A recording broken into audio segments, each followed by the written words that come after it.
fading skies. Tattered flags waving dreams in our eyes.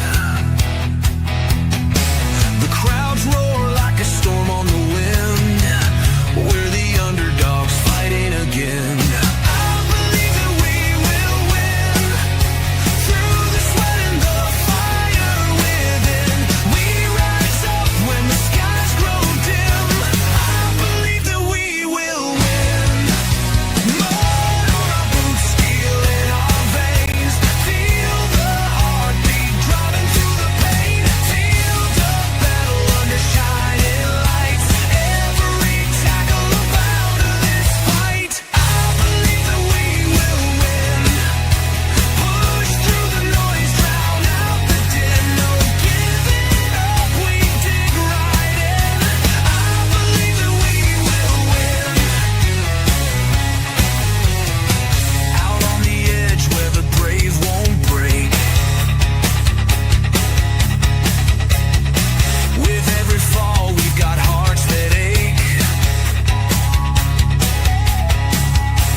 What's going on? Good morning, everyone, and welcome to your favorite little American soccer podcast. I, of course, the Stateside Footy, and of course, I am Steve Silver, your host.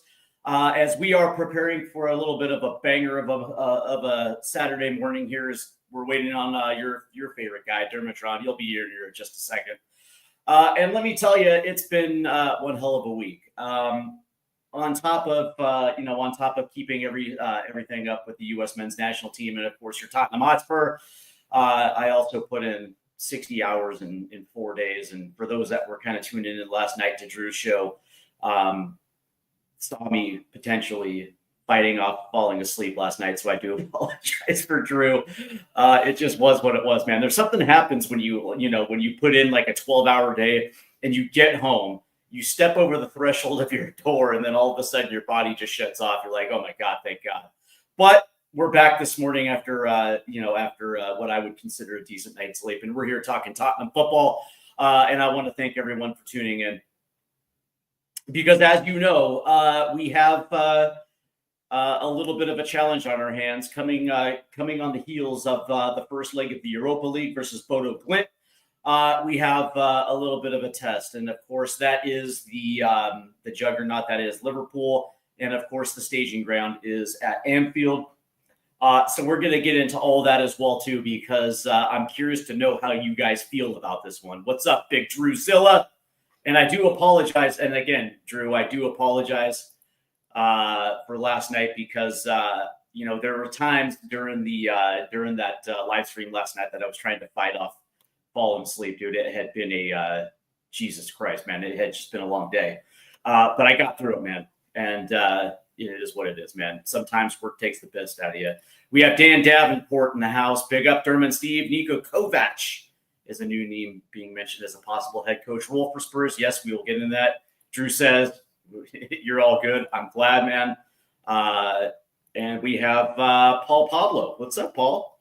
Good to have you guys in. All right, so as we are waiting for everyone's favorite Dermatron to show up, we're going to get into some news and notes because it has been revealed. The first one is that Christian Romero, the fee for a possible sale of Christian Romero has come across. And I think this was all credit to Alistair Gold of football.london/Tottenham Hotspur, Rob Guest and Alistair Gold. Great podcast, by the way. That Spurs are looking for at least 60 million, if not more, for a sale. For those that remember when Christian Romero came through the doors, I think it was right around 40 million, 41 million, somewhere in there. 42.5. And the thing about this is whether you like Christian Romero or not, and I've had my moments with Christian Romero, because for as good and technical as Christian Romero is. The dude is incredibly talented.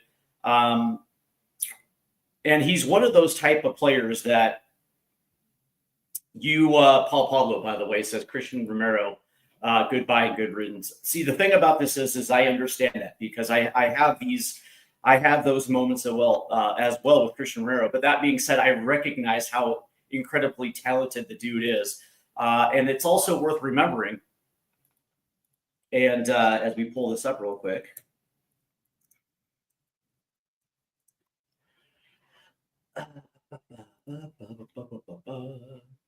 And I believe he's only 26 years old. There it is. He's only 26 years old. Christian Romero is kind of getting into his prime years, right? Usually center backs usually start right around 26, 27, and that can last all the way until like 31, 32. And I can understand how some Spurs look at it and say, okay, well, I mean, just like James Madison, if he has the ability to switch on and off, why is the juice worth the squeeze? And I'm going to tell you why, because Christian Romero is a top 10 center back in the world, right? These type of players don't grow on trees. And I think a lot of this has to do, I think it's a combination of a lot of things. Number one, whether or not you agree with this, but players, especially top end players like Christian Romero, who will get paid top 10 money. Regardless of where he goes, he's going to get paid. Spain, Italy, Germany, England, wherever the case may be. He's going to get paid. That is going to happen. He's got one of the better agents in the game. So assume that's going to happen. Christian Romero wants to win. He's got ambition. He's a World Cup winner. He knows exactly what that looks like. A couple of his buddies with Argentina have played for some of the biggest clubs in the world. There are connections, and that dude wants to win. He looks at what has happened this season with Tottenham Hotspur. There have been injuries with Romero. There have been injuries across the board. And when you look at something like an injury crisis that we had for not just this season, but also last year as well too, losing his battery mate, Mikey Van de Ven, for periods of time as well too.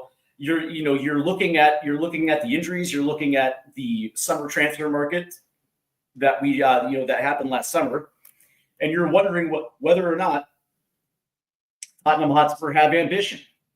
And from a player standpoint, and of course I know a lot of players, once the money has been removed from the equation, then what's left? Well, winning is what's left. And he's looking at his Argentinian battery mates, some of the better players of Argentina, and he sees ambition with certain clubs, and that's something that he desires. If you're Tottenham Hotspur, you don't let Christian Romero go. You figure out a way to make it work. And if it's money, you have it. And you pay him. You send a message about how much Tottenham values both, not just Christian Romero, but Mikey Van de Ven, and you keep that center back pairing together. That's the first thing.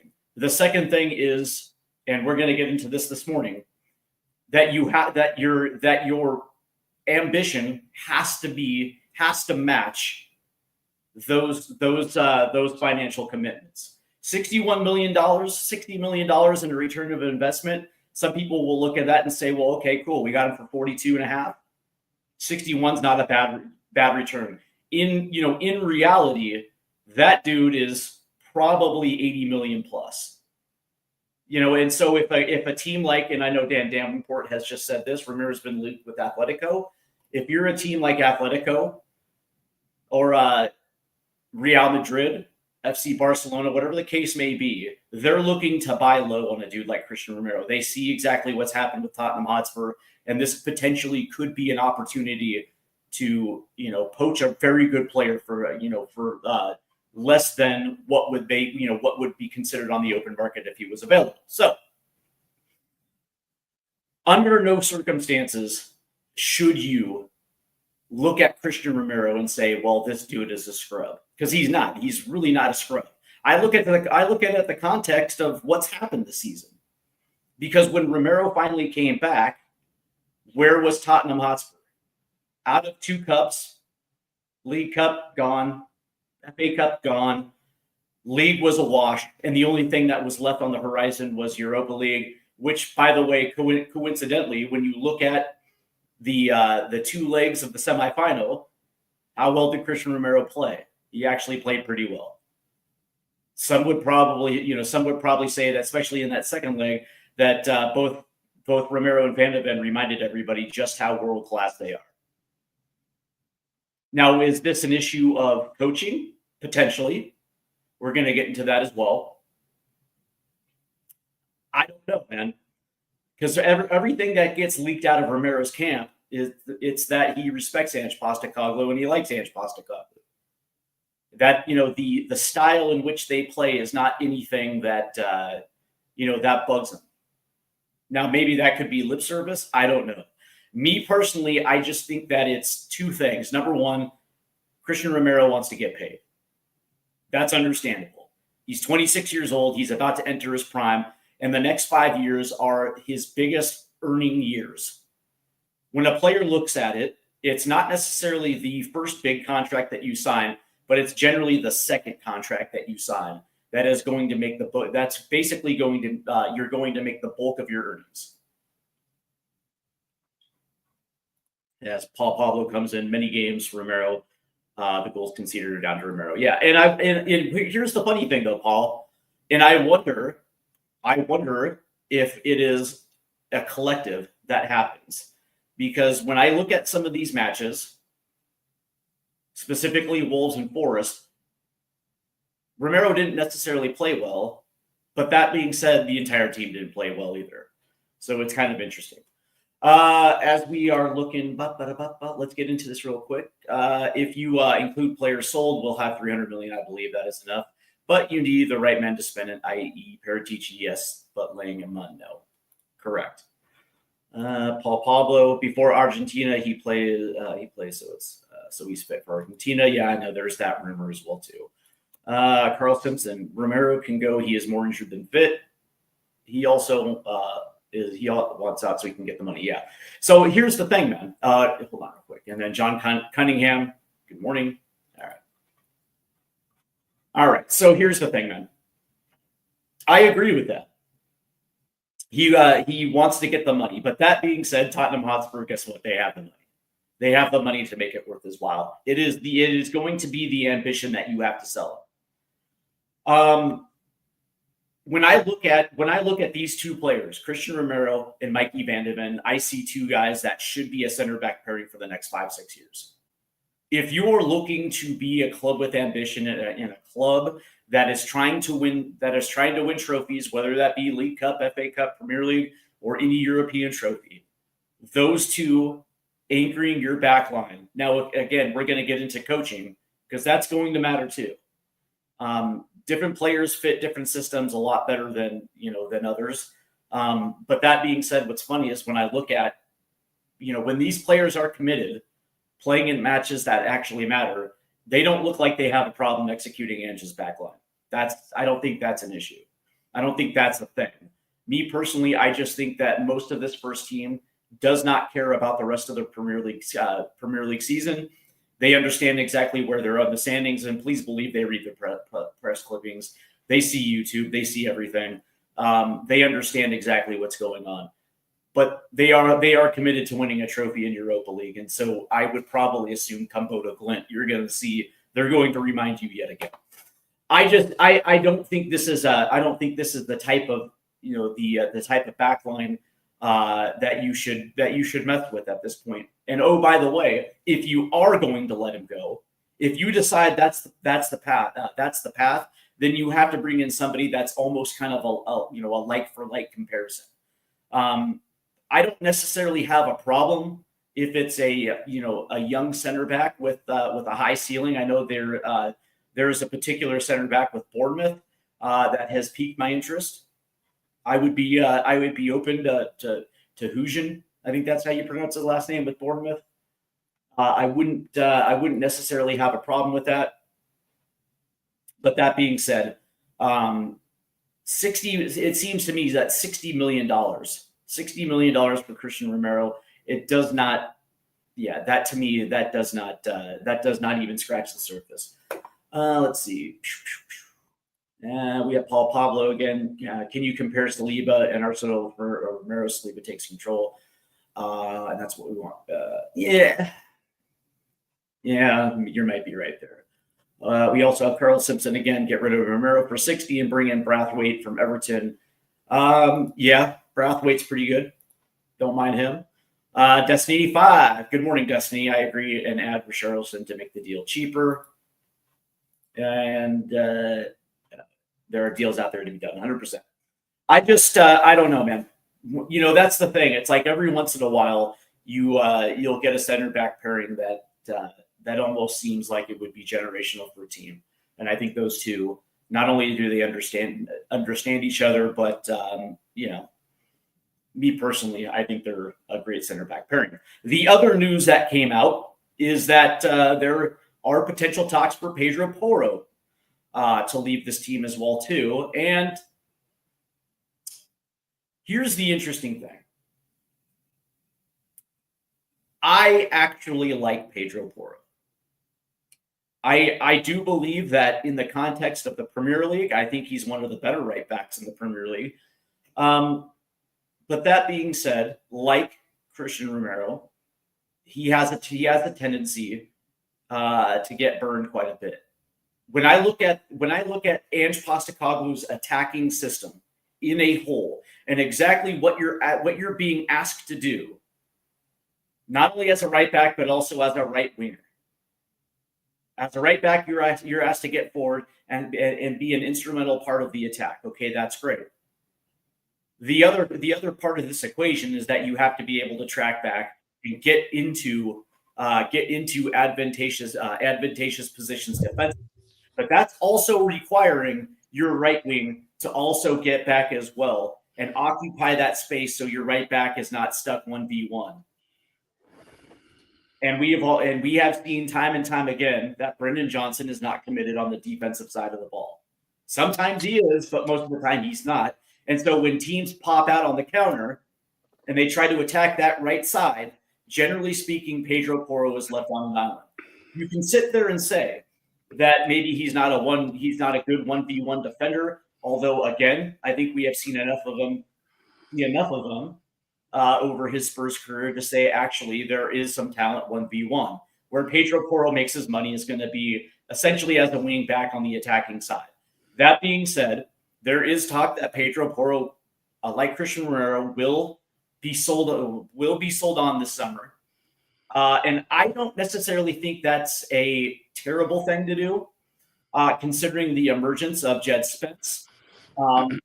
Whether you agree to this or not, might to resume to assume a starting position with Tottenham Hotspur. But that being said, there's also room to add at that position, which wouldn't be a bad thing. First and foremost, let's bring on the man himself. That is the Dermatron. Derma, good morning. How are you? Yeah, not too bad. As I said to you in the post, I was on my way back from the dump doing my morning jobs that I have to do on the Saturday morning, and it was absolutely heaving down there. So I do apologise for being late. Oh, you're all good, Mike. I'll be late for my own funeral. I swear to God I would be. Yeah. Look, I'm just going on the Pedro Porro thing you just said. I slightly disagree with you. I don't think we should sell Porro. I think Porro, for me, brings you more down that right side than a lot of people give him credit for. If you look at some of the goals we've scored this season, they've all come from Pedro Porro crosses from the ball. Yeah, his defending hasn't been great. And I don't think any of the Spurs defenders can hold their head up high this season, to be fair. Apart from probably Jed Spence, Mickey van der Ven and Romero have been out for most of the season. But for me personally, I wouldn't sell Porro. I haven't heard anything about Porro going up. But there's nothing to say that a bid might come in with him. It's then if the new manager or Ange or a new manager wants him to stay within the squad. We all know the squad needs an overhaul, big time. But as your title thing. Now, a little bit more on this 300 million, just to put context onto this for you. Yeah, we're going to get into Three- this. But yes. Yeah, 300 million is under Levy. Now, if when new owners do come in, because the takeover will happen, and pump money into the club, it could range from 300 to 500 million, depending on what they do. So this 300 million is Levy. When new owners come in, it will be pumped up between 300 to 500 million. So that's a significant increase in a war chest for any manager to buy players. Right.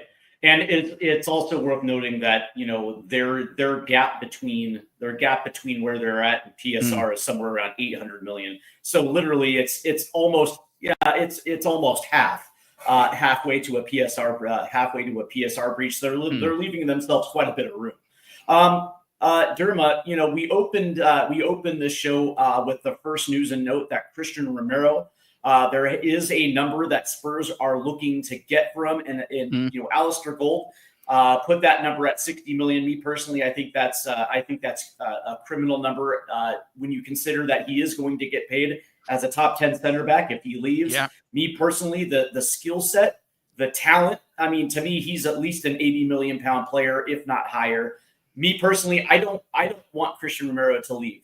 World Cup winner. But that being said, the partnership with him and Mikey Van de Ven, and they have showed us that they remind us from time to time when they're actually playing in matches that matter, just their quality. Me personally, I think those two should be around for at least the next 4 or 5 years. As Romero's 26 years old, he's getting into his prime. I would rather see those prime years played with Tottenham Hotspur, not Atletico Madrid, Real Madrid, FC, whoever.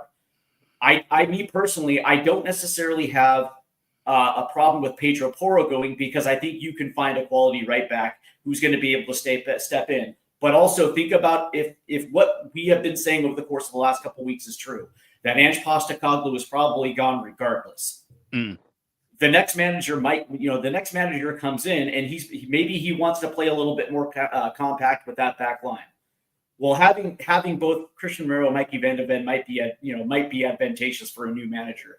I just don't think this would be a right time to get rid of Christian Romero when all you have to do is if the ambition for him is to get paid, we can pay him. But also, as we have just alluded to, and we're going to get into this war chest, we're going to have the finances to actually show that ambition. It's going to match. I think that in the context of Tottenham Hotspur, I just think that when you actually have a center back pairing like this, the last thing you really want to do is disrupt that chemistry. And with a new manager through the door, we'll find out pretty soon. Me personally, I don't know how you feel about Romero. I just think that he's one of those players that you just don't get rid of right before he hits his prime. Look, Romero is a great defender. There's no question in that. There's no question in his ability. There's no question that he is a World Cup winner. But there is a question that he has switched off at times during the season. Sure. He has cost us goals. Yeah. Do I want him to leave? No, I don't want Romero to leave. I think winning the Europa League, winning the Europa League, kills that question off straight away, because you're in Champions League football and that's what he wants. Correct. But also, he will want to see what the club's future plans are to build on from that. Now, we as we have reported and as we have broke, that Ange Postecoglou will most unlikely be Tottenham manager next season. Or if he wins the Europa League, we have also reported that Levy might become hard for him to let him go. So there's sort of, the Ange Postecoglou to saying that Tottenham's a fluid story. It's always sort of changing. There's more ups and downs in this than a Barcelona Real Madrid title race. But for me, 60 million is not enough for him. For me, he's £100 million player.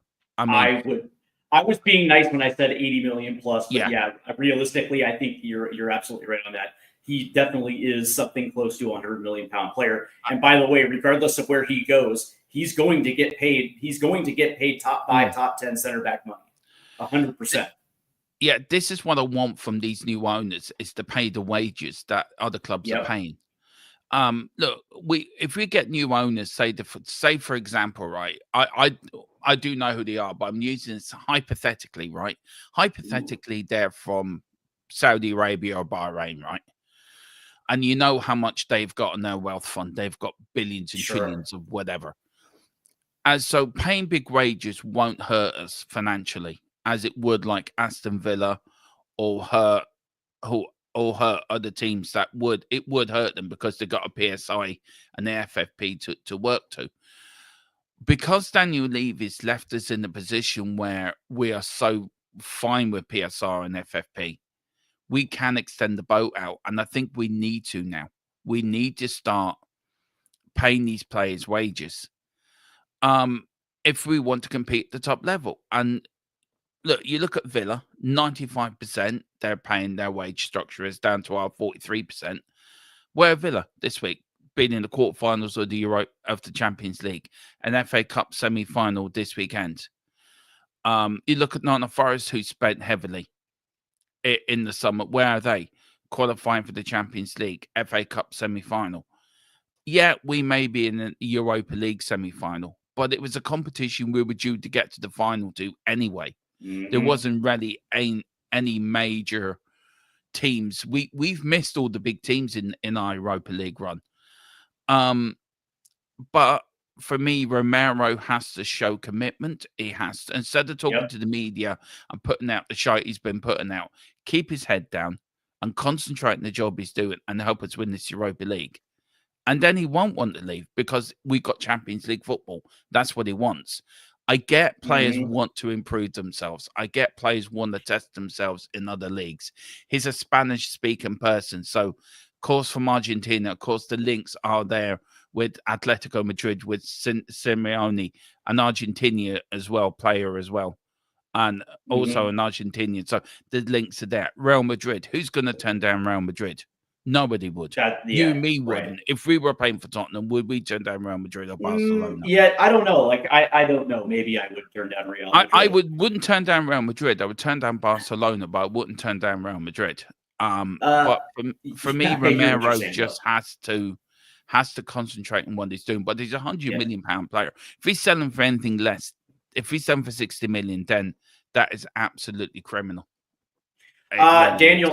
Daniel 90 in the chat says, to the American guy, I don't know his name. My name is Steve.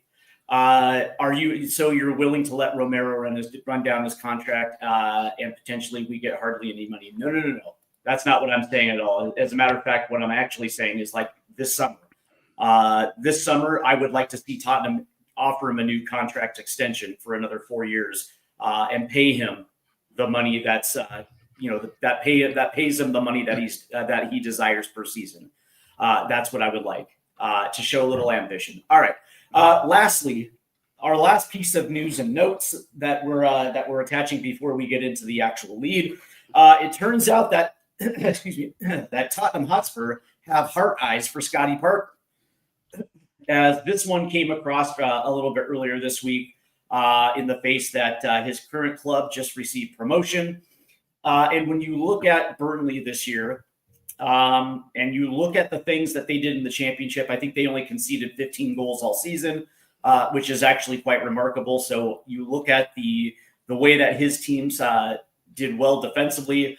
You look at the goals scored in the attack that he implemented. You can understand why Tottenham Hotspur are infatuated with Mr. Parker. That being said, when you look at his record, I don't necessarily know if there's a fit there. Correct me if I'm wrong, but he got relegated with both a decent Fulham team, and I think he got relegated with Bournemouth as well too. He failed at Club Brugge, and then he comes back to the championship and finds success again. It almost feels like Scotty Parker knows how to compete and knows how to get promoted out of the championship, which is great. But as far as his Premier League record goes, not exactly the greatest in the world. I don't know exactly how you feel about Scotty Parker, but listen, man, I don't necessarily think that there's a good fit there. Listen, I know you can, in abstract, when you sit back and you look at it and be like, well, he knows how to find success and he knows how to get teams promoted. So there is potential room to growth. But that being said, man, I just think this is I don't know, man. I'm not a big fan of Scotty Parker. Look, for me, look, it was Jason. Was it Jason Cundy or Jamie O'Hara said it on TalkSport the other night that Scott Parker could not be any worse than Ange Postecoglou. Well, I'm sorry, Jamie O'Hara, you're talking absolute horse crap. I mean, I don't know. I mean, you weren't that great of a footballer anyway, so I don't know what you're talking about. Scotty Parker, I don't want him anywhere near my football club. He's not a Tottenham Hotspur manager. He's not. Right. Yeah, he may pay for the club, but he's not a manager. As you said, he's failed in the Premier League. I think the Championship is his level. And congratulations, by the way, for getting promoted. Getting out of the Championship is not an easy job. The Championship is a very committed league to get out of. That you could say there's 10 teams probably every season that are fighting for promotion or getting into the playoffs. So it's a very difficult league to get over. Find a promotion. Yeah, but Scott Parker for me is no way. I mean, I've seen Carl there. I'd rather keep Ange overnight. Adrian Astor said I'd rather have Southgate. I mean, I don't even want the Gareth Southgate either. Look, for me, our next manager, if it's not Ange, I would rather have somebody like the ex-Juventus manager that's just been sacked, the Brazilian Thiago, whatever his name, I forget what his name is. Sorry, his second name. I'd even take Ten Hag. I'm sorry, I wouldn't mind Ten Hag at Tottenham because I think Ten Hag could do a job for us at Tottenham. Look, we know he wins trophies. Right. He won 2 at Man United. So, and then, sorry, just one more thing as well. One other manager I put into the mix. I don't know what you guys think, but he is free at the moment. Is Xavi. If we get new owners, would Xavi be a good fit at Tottenham? Would you take Xavi? So out of them, who would you take out of them 3 managers, Steve, if you had a pick? Oh, I would probably take Xavi. And by the way, our audio artisan says the name Will Still. That is actually an interesting candidate. So here's the thing, right? To your point about Erik ten Hag, I also do agree. One of the biggest reasons why he failed at Manchester United is because he brought a lot of players over from Ajax. The problem with it is a lot of those players couldn't necessarily compete at the Premier League level, and I think that was obvious. But also, Manchester United is a different beast, and I don't think for his demeanor, I don't necessarily think that he was a great fit for Manchester United. But when you look at his work in the Eredivisie, what's funny is I know a lot of people poo-poo the Eredivisie, but also look at Arne Slot. Arne Slot was able to make the transition from the Eredivisie to the Premier League and hit their ground running. Can I just put a point there, Steve? Arne Slot, I think, is the most luckiest manager in the entire world because he stepped into a team that Jurgen Klopp built. That team was already built for him. Now, just to ask you a question, if that's okay, do you think a second season on the Slot when he gets his own players in, when he gets his own sort of ideas fully through the door, do Liverpool still dominate? I don't think they do. I think this is a Jurgen Klopp winning side. I think that Arne Slot. I think he was so lucky to walk into that job to get the team he's got. I think the interesting thing about it is that he went to the right team because they are going to bring in the player profile that suits them. And with Liverpool, you're going to get a little bit more upper echelon type of player. And I think, I still think that he wins a lot of trophies there. I think he's going to be winning a lot of trophies at Liverpool.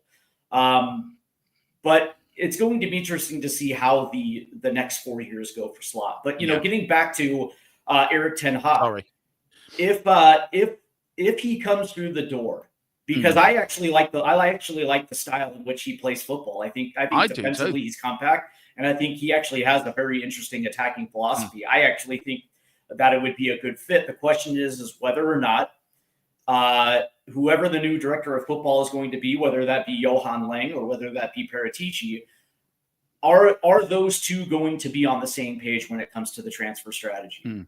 You know what I mean? Is this going to be a situation where we continue to bring in youth, or are we actually going to bring in some experienced players that actually fit the mold of what Erik ten Hag wants? But also understand that if you think that players have a disconnect with Ange Postecoglou, what happens if the same thing happens at Tottenham that happened at Man United, where some players decide that that they're going to tune out Erik ten Hag?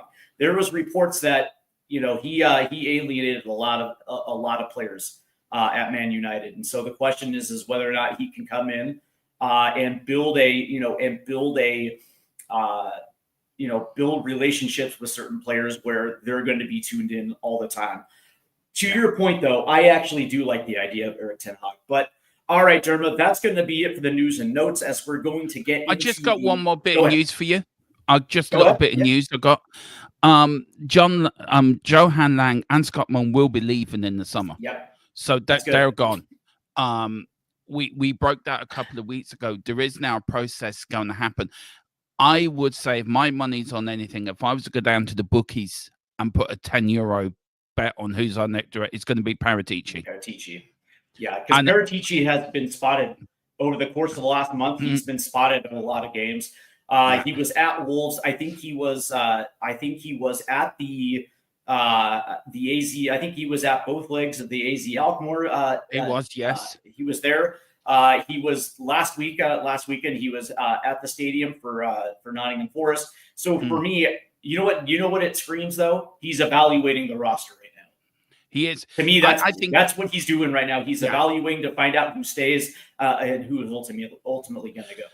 And also with the new owners and the new CEO that's coming in as well. Yeah. I think we're going to be in a good place now. A lot of people look. It depends when this takeover happens. Everyone's asking me when's it going to happen. It's going to happen, but it depends where. If it happens before the transfer window, then we're laughing. If it happens after the transfer window, we still got to the 1st of September to get it through. To get players in. Yeah. But any new manager who's ever in charge, I want every player in before the preseason friendly. 100%. Pre-season starts, because 100%. It gets that manager to get his ideas across and what we're doing. And also to the Man United point you're making, Ten Hag, about squads and players going against him. If you look at Manchester United as a whole, sorry, Colin, I'm about to say this. There's a massive load of egos there that need massaging. I don't think there is that many egos at Tottenham that need massaging. I think it's only, you could say 3 or 4 or 5 players. United is a completely different beast altogether. I think there's more pressure in United to win, because you go in there to win the championship. Yeah, well, because there's some because Sir Alex Ferguson set the standard and set the bar, and that's exactly what Manchester United is, synonymous with winning. But I always go back to some of the Ajax players that he brought through the door. Andre Onana, who was not good enough to compete at the Premier League level. We've seen it. No. Matthias de Ligt. There's some players that are very good for the Eredivisie, but have not successfully made that transition. I think that also played a huge role in the downfall of Erik ten Hag, because they just weren't good enough. And while I do enjoy the connection with Ajax, and I would love to have like a pipeline between Ajax and Tottenham Hotspur, because there are some very good players that can perform, but the entire nucleus can't be Ajax light. You know what I mean? That can't necessarily be. So, all right, let's get into it, because I know the reason I'm so happy that you showed up today, Dermo. Not that you don't show up all the time, you do, and that's what I appreciate about you. You're always here. Is that we're getting into? Well, that's not. By the way, that's not a slight, because you're consistent. You're a high level consistent player, man. That's why I like it. I take that as a real compliment. Thanks, Steve. I love that. You broke some news this week Mm. that there is going to be a war chest, Yeah. and the number is 300 million. Mm. What we have not found out is whether or not that's for the summer transfer window by itself, or if that's for the entire 2025-2026 season. I can add to that. I Okay, did get an answer on that, I'm gonna give you actually. the floor. I'm gonna give you the floor in just a minute. Yeah. But also in the context of certain players that are going to be leaving the club, Richarlison, potentially Matisse Tell, Timo Werner, Yves Bissouma, Sergio Reguilon, Radu Dragashin, and then of course Fraser Forrester and Alfie Whiteman, who are out of contract, potentially Brandon Austin, and then you have the guys that are on loan, Brian Hill, and then Manor Solomon. So there's going to be a lot of guys leaving the club as well too. That's certainly going to add to the war chest. So I'm going to hand this over to you because you're the one that broke it, and I think it would be only fair that you expand on this and really let's take a deep dive into this report. Yeah, well, look, Steve, I did break it the other night. And to add to it, it is for the whole season, by the way, to answer your question.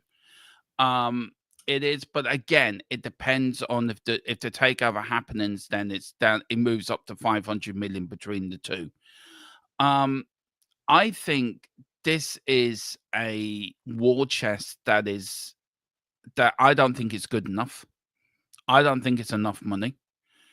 If you want to compete at the top end of the Premier League, I think you have to have a war chest around 600-700 million to compete at the top end. What's 300 million going to get you? Not a lot of good players. You know how the transfer market is now, Steve. Transfer market now is totally bizarre. You got players that are probably worth 30 million. Look, Dominic Solanke, for example, a 30 million pound striker going for 60 million. Richarlison, a couple of seasons ago, 30-40 million pound player, 25 million pound player, going for 50 million. Clubs know when Tottenham Hotspur come calling because we have the cash, they're going to pump the prices up because we leave everything to the last minute. If I was to buy one player at that 300 million, and now let's hope it's 500 million with the new owners, but let's just say it's a Levy war chest. There is one player I would go, and that's back to Bayern Munich, pay the 60 million buyout clause for Harry Kane. It is a no-brainer. For what we know that there is players leaving, but you can have a war chest all you want, but it's paying the wages. Yeah, you could have a billion. You could say, look, there's a billion war chests, but we are going to pay you. We're not going to break our rate structure. It's pointless. So for me, 300 million is not really. 300 million for me needs to be more. It needs to be 500 million or 600 million if you want to make a serious attempt at getting into top 4 in the Premier League. Because I can guarantee you, Newcastle will spend heavily in the summer. Liverpool going to spend heavily in the summer. Man United are going to spend heavily in the summer. They haven't got to put the piss in, but they will spend heavily with the players. Arsenal will rebuild again. Will go again. Yep.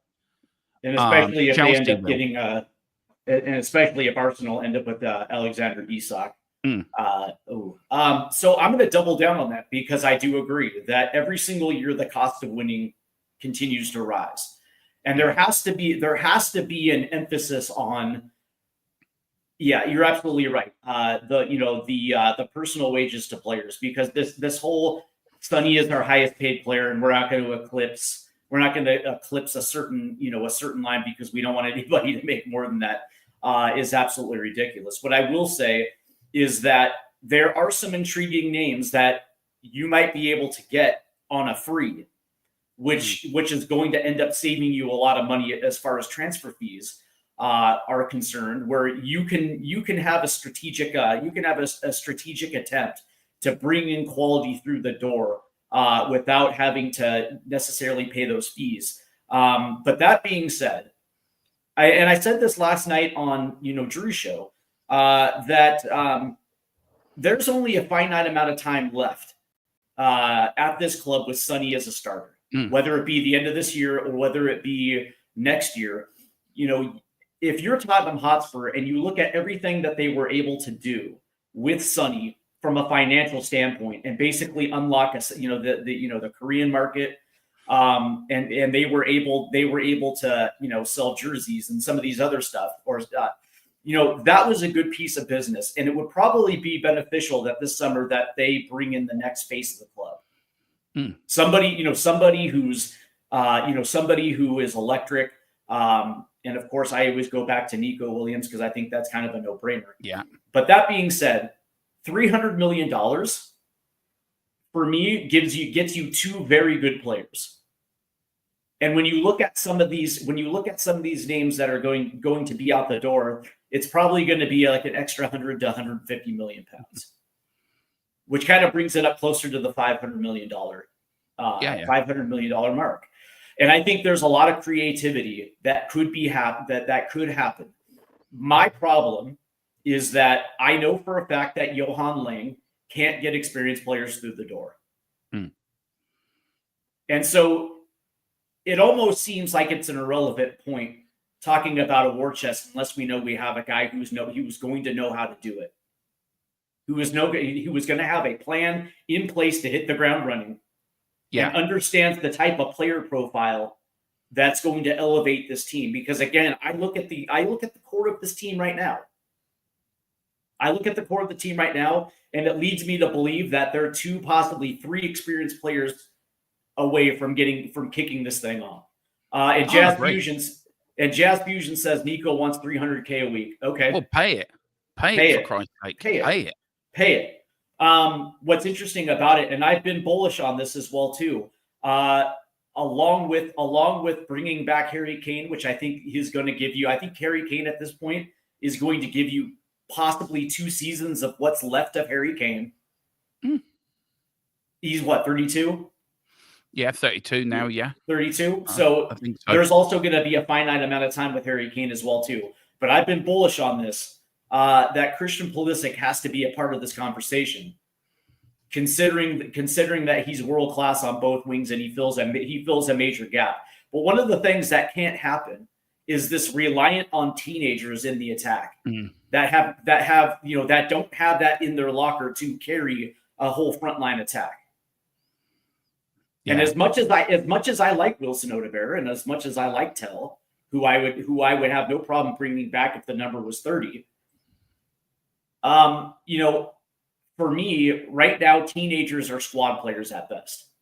Like you can give them, you can get them minutes, but that being said, that should not be a reliant. I think the young players that we have, I think that what we've done over the last couple windows is that we've built a core of young players. And me personally, I don't know how you feel. I don't want to, like, that's the thing. It depends on the young player, but I think we've already established that young core for the future. Yeah. And I think it's time to kick on with some firepower. I do. I mean, look, just on Harry Kane once, I'm just looking at his stats, right? The stats are just amazing. Even at Tottenham, every season, he from 2014 to 2015 to the season he left, he never scored. He always managed to get over 20 goals a season in all competitions.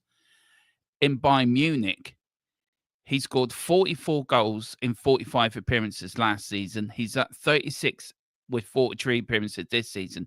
His total in Germany, right? This is just this is mind-boggling. I had to double check it. He's made, in the Bundesliga alone, he's made 60 appearances. He scored 60 goals. So it's equal. 88 appearances, 80 goals. A player like Harry Kane gets you what? 20 points a season, 25 points a season. Correct. I agree with you. We have a core within the squad, the young players, the Bergvilles, the players like that Archie Gray, that are growing. Also, I think we want to go after that Euro-American Johnny Caicedo. Johnny who's actually Cardoso? been Yeah. linked last night, by the way, to Manchester United, and Man Sure. United looking to do a swap deal between him and Anthony.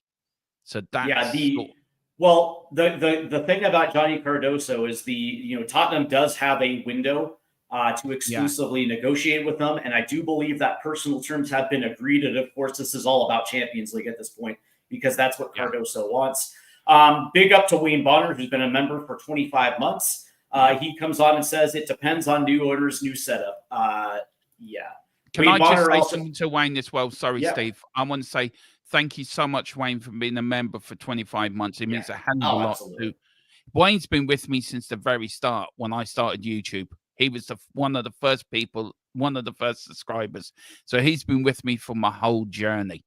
So big up, Wayne. Thank you so much. It Yep. really means a hell of a lot, man. Thank you so And much. Wayne checks in with a nice little super chat, and of course that's appreciated. He says, "How much is the Pulisic transfer fee? Probably around $80 million. But you're also getting a player who's in his prime now.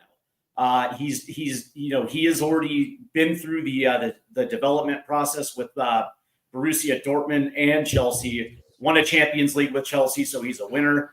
And he's also won some trophies down there with AC Milan. And now for the next 4 or 5 years, you're going to get prime Christian Pulisic, who is world class on the left, but he's also world class on the right too. So you can play him on either wing, and you're going to get 20 plus goal contributions from him. Not to mention the fact that he's probably one of the best set piece takers in Serie A. So he's an absolute killer. But the interesting thing about this though is speaking towards Harry Kane, and I do agree. I do 100% agree with you. Tottenham Hotspur have the first right of refusal. This summer, his release clause comes into effect. Any team around the world that wants to activate his release clause, Tottenham has the first right to match it. And if they do, Harry Kane will be coming back to Tottenham Hotspur. But that being said, Tottenham should also just without having to match, they should probably just bring him back, considering that they still owe us £30 million. Bayern Munich. That getting Harry Kane back for what is his transfer fee, like 58? It's 60. It's 60 something in the summer, and it's 52 in the winter. So if you want to bring back Harry Kane for 62, and because they still owe us 30 million pounds, the idea of bringing Harry Kane back for 32 million pounds to finish out his career at Tottenham Hotspur is a slam dunk. It's a no-brainer. It's the bargain of the century. It's the bargain of the century. But just imagine, like for instance, let's just say that they bring in Jonathan David on a free. Yeah. And you still have Dominic Slanky, and now your strikers, your center forwards are going to be Harry Kane, Dominic Slanky, and Jonathan David. Now all of a sudden, your biggest liability, which is striker, has now become possibly one of the best striker groups in the Premier League. I'd sell Solanke for $32 million. Yeah, I'd sell Solanke and have Jonathan David and Harry Kane as the front two. Let me ask you a question real quick. If that was the case, and let's put our hats on here real quick. Let's just say you're right, and they try to move Solanke on. We paid $65 million for that. Yeah. How, in a realistic setting, considering that strikers are at a premium right now, there's not a lot of good quality strikers available on the market. How much do you think Tottenham would get on a resale for Dominic Solanke? I think Clodswell will buy Solanke on his performances for Tottenham. I never thought he was worth 60 million to begin with, but that's the buying market at the moment. That's the transfer market at the moment. You're probably looking at 35, 40 million, if that. Dom Solanke was supposed to come in to get us goals. He hasn't scored since January. He's only scored one goal, and that was in the quarterfinals of the Europa League away to Frankfurt. I think we really missed the trick when we sold Harry Kane. I think with the Harry Kane money, We shouldn't have went out and bought a top star striker to replace Harry Kane. Victor Yorkeresh. Yeah, that's a good shout. So here's the thing, though. I think Dominic Solanke still feels still feels a need for Tottenham Hotspur. I like his work rate. I like his tenacity, holding up on the attack. I like his pressing. I like his pressing style. I still think that one of the biggest issues with Dominic Solanke is the fact that some of our players right now aren't being brave in the attack. No. And they're not allowing Dominic Solanke to get in to advantageous positions, right? So like when we're in the buildup and we get into our little horseshoe formation right there, how many times have we seen Dominic Solanke alone in the box, defended 2v1, where we try to force something in, and of course, he's pretty much well blanketed. I think in a situation where if you bring in two very experienced quality wingers, I think you're going to see a little bit of a different Dominic Solanke, because there is going to be proper service. But that being said, that's something for a different day. But I will say that if you have that type of war chest, you have to be thinking Nico Williams. Yeah. Athletic Club Bilbao is listening to offers.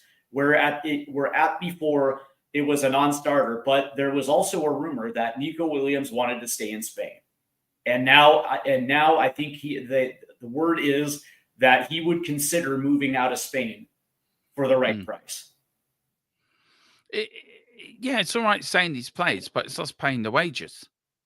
At the end of the day, we can say any player we want, or we link with this player, it's us paying the wages. And this is when the takeover cannot happen soon enough, because that wage structure would then get broken and shattered and gone.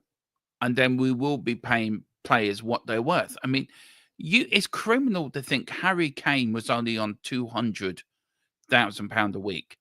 The quality of his striker. The quality Harry Kane had.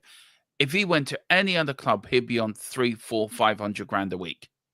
I don't know how much he's on at Bayern Munich at the moment, but I'd say it's a hell of a lot more than what he was on at Tottenham. Our downfall is because we don't pay the wages, players just do not want to come to us. They will go to an Arsenal. They will go to a Liverpool. And the season we've had as well, if we don't win the Europa League, we've got no Europe. So who's going to come to a club with no European football? No one. Correct. No one. So you're already, then you're on a transfer market of 300 million. Right.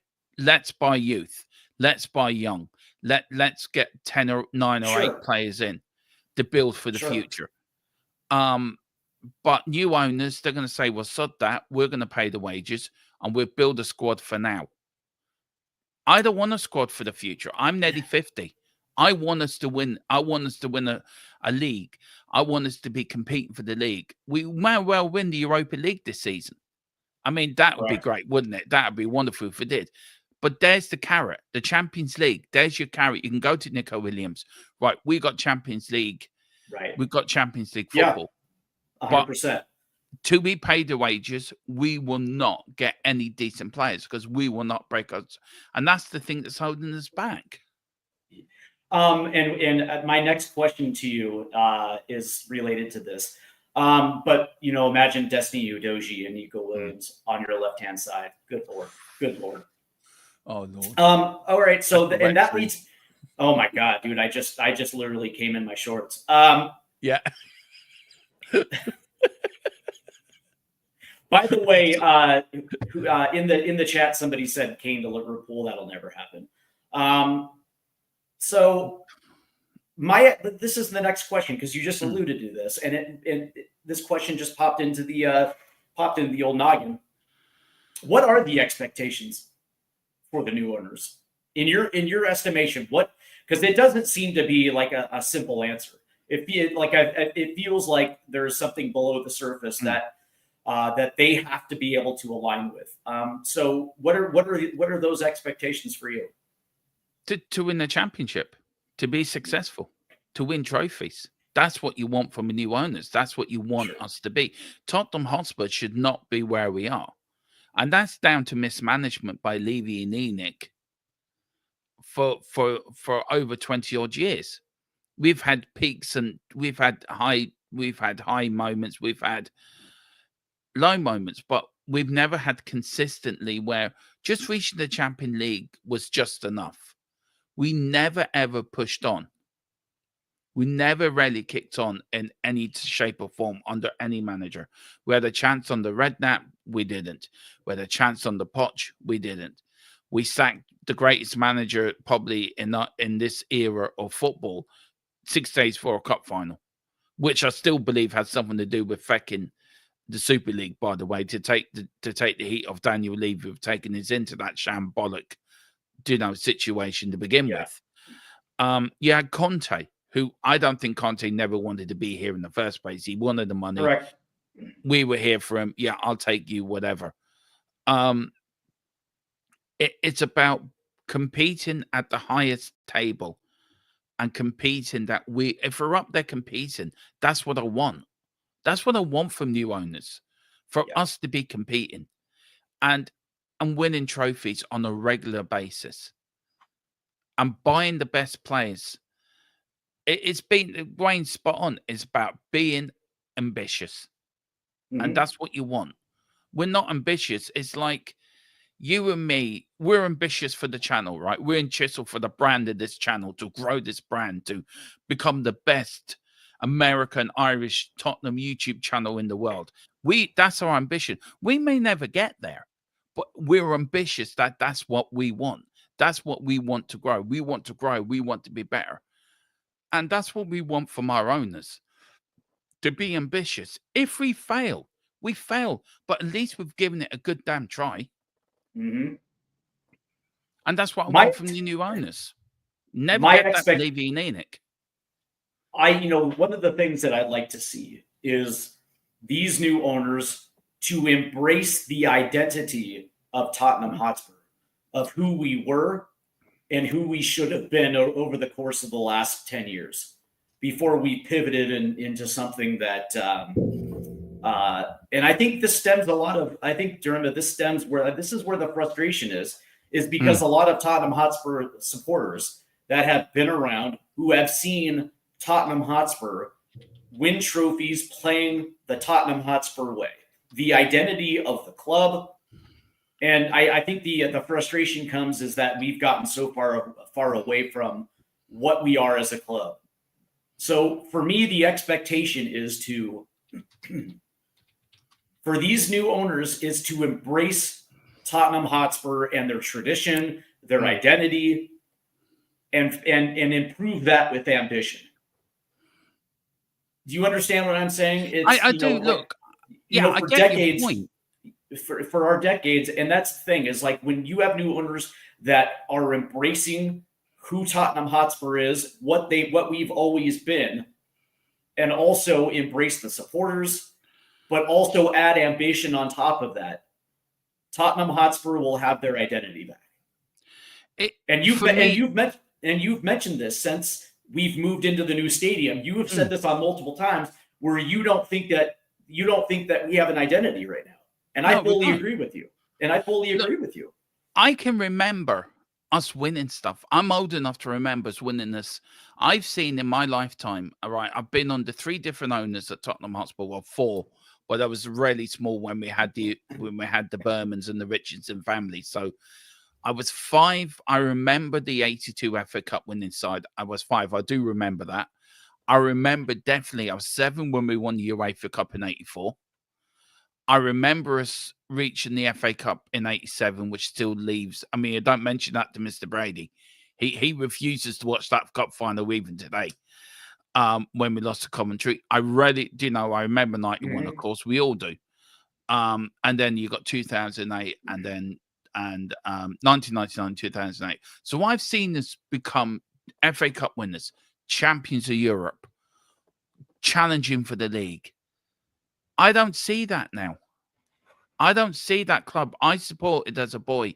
Remember standing in the stands as a kid, in the East Stand lower tier, standing I used to start going when there were no seats. It was all standing when I used to go to Yep. Tottenham when I was a kid. Standing, watching players like Glenn Hoddle and Steve Perryman and Chris Waddle and Paul Gascoigne and Gary Lineker and players like that, watching us under Terry Venables or under Peter Shreves or under Keith Birkinshaw. I remember, them good days. And I've always said it, give me White Hart Lane any day and a championship winning side, then this shiny new ground and the shite side we have seen. With no soul, no nothing. You said it yourself the other day, Steve, and you made a really good point, and it really resonated with me. White Hart Lane, on any given day, that stadium would be rocking. Would be absolutely, and I've been there when it's rocking, and it was so tight. It was so, you're on top of the pitch at White Hart Lane. It was such an intimidating atmosphere. Yep. We don't get that at the new stadium. I mean, I'm going in a couple of weeks to the Palace game, and I've been there on Champions League night when we went out to AC Milan.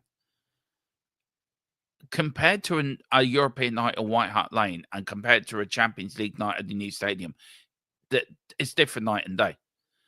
Daniel Levy has built his own monument. He's built his own statue, if you think, with the new stadium. But where's the statue for Bill Nick? Where's the statue for Keith Birkinshaw? Where's the name? We can name the stands after Arthur Rowe. Billy Buck, who started, who founded Tottenham Hotspur Football Club. Where's the history? Why don't we just call the stadium instead of the Tottenham Hotspur Stadium? We'll call it for what it is. It's White Hart Lane because it was built on White Hart Lane. For Christ's sake, it's not rocket science. I finish this point down later. Sorry, Steve. I know it's your show. I apologize. When it comes to history, I get very passionate when it comes to history of the club. And history for me is so important. It's what you build your future on. You look at without a doubt. Yeah. How many trophies have they up at Manchester? Outside Old Trafford? Quite a bit. Liverpool. So see, and that's what and by the way, Wayne Bonner, thanks for putting this one. He's 100% right. The club need to bring back the Nicholson mentality 100%. But that's what I say about bringing, investing into the DNA of this club, investing in the Tottenham Hotspur philosophy and the Tottenham Hotspur way, right? And that includes that, right? So it's like, having, at White Hart Lane, finally having that museum where we have our trophies, where we actually pay homage to some of the greats in the club, having statues outside the stadium. That is a reminder of when you step into the stadium that this new ownership group has bought into the identity of Tottenham Hotspur. And that's how they conduct business. Because you can still be very good, a very good business side of the club. But when it comes to the actual football, number one, that has to take place over Beyonce or whoever's playing in the summer, that your football team has to take precedence over anything.